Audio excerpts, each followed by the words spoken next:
လေးမွေးရင်ဒီကလိုအပ်မဲ့ပစ္စည်းလေးတွေကိုကျမကပြပေးမလို့ပါမမေအတွက်ရှေ့ခွဲအင်ကြီး9တဲ့လုံကြီး10တဲ့လစဉ်3 2ထုပ်night ည3တဲ့ဟာလေးဆိုရင်ပိုအဆင်ပြေတယ်ရိုးမွေးတဲ့မေဆိုလို့ရှိရင်လေလစဉ်3ကတစ်ထုပ်လောက်ပဲအဆင်ပြေတယ်ဆေးရုံကိုမြူသွားရင်လည်းရတယ်ဘာလို့လဲဆိုတော့ဆေးရုံမှာမွေးတဲ့တော်တော်များများကခွဲရတယ်ခွဲရတဲ့အခါကျရင်အဲ့ဒီချုပ်ရိုးချောင်းနဲ့ချုပ်ထားတဲ့အရာနဲ့အဲ့ဒီလစဉ်သုံးတွေကိုသုံးလိုက်မယ်ဆိုလို့ရှိရင်ပို့ပြီးတော့အနာကလေပူပြီးတော့လှောင်းပြီးတော့ဗောနော်အဲ့လိုမျိုးဖြစ်တယ်အဲ့တော့ခါကျတော့လုံကြီးလေးကိုဗောနော်ဟိုရှေးတုန်းကတို့အမေတွေလုတ်ခဲ့တယ်လို့ပဲကွယ်လုံကြီးလေးကိုလင်းကားခောက်ပြီးတော့ကြတော့ခရောင်းကျိတ်တို့ပုံစံမျိုးနဲ့လုံကြီးကိုပြန်ဝစ်ပေါ့နော်အဲ့လိုမျိုးလေးဝစ်ပြီးရင်ပို့အဆင်ပြေတယ်တစ်ထုပ်လောက်ပဲဆောင်းသွားတစ်ခုလောက်လေးတော့အင်းရောက်ချင်းချွတ်ပြေးပါဘောင်းဖီကအတွင်းကဘောင်းဖီက3-4ထဲ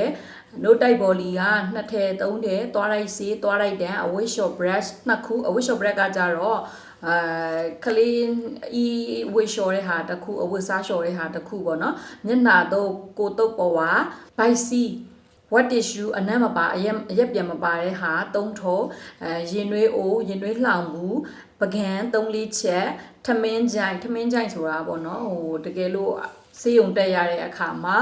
ဟိုအပြင်ကနေဝယ်တဲ့အခါမှာအဆင်ပြေဖို့အတွက်ထမင်းကြိုင်ကြီးနဲ့ဆိုပို့အဆင်ပြေတယ်ပြီးတော့အပူခံဘူးမက်ခွက်2ခုရေခွက်1ခုအာသွင်းကြို extension ကြိုဖနက်ကကြတော့ပေါ့နော်ဟိုဟာလေးခွာပါတဲ့ဟာလေးပေါ့နော်ဟိုမလျှောတဲ့ဟာလေးကိုဝယ်စေချင်ပါတယ်ပြီးတော့ခလေးလေးအတွက်ကိုပြပေးချင်မယ်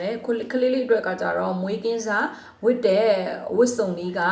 9တယ်10တယ်ကြောခွဲလေးပေါ့နော်9တယ်10တယ်လက်အိတ်ချစ်အိတ်3စုံခလေးလေးအတွက်အိုးထော်အနီးကအထည်30ဟိုဟာနီယိုဘွန်ဒိုင်ပါတပါကင်မျက်နှာတုပ်ကလေးအတွက်မျက်နှာတုပ်ပေါ်က2ထဲခန္ဓာကိုယ်တုပ်တွေဟာက2ထဲခလေးလျှော်တဲ့အဝိရှော်ဆက်ပြားရေးခလေးမှုရတစ်ခုခလေးမှုရရောမှုရတီးတက်နေပဲဝယ်လို့ရပါတယ်ခေါင်းအောင်ဖက်လုံးကမလိုအပ်သေးဘူးဒိုင်ပါခရင်တကူ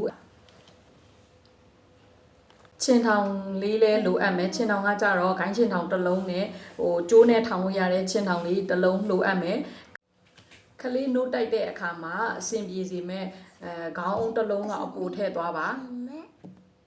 အဲ့ရလေးဒီအနေနဲ့ကြတော့မမေအတွက်ခေါင်းအောင်ဆောင်းက2ထဲပြီးလို့ရှိရင်လေဟိုမွေးရဲ့အခါကျရင်လေဟိုဂရင်အောက်မှာခင်းတဲ့ဟိုပလတ်စတစ်အကြည်လေး3ပေလောက်ပေါ့နော်အဲ့ဒါလေးလည်းလိုအပ်တယ်အဲ့ဒါတွေကတော့အဓိကလိုအပ်တဲ့ဟာလေးတွေပါ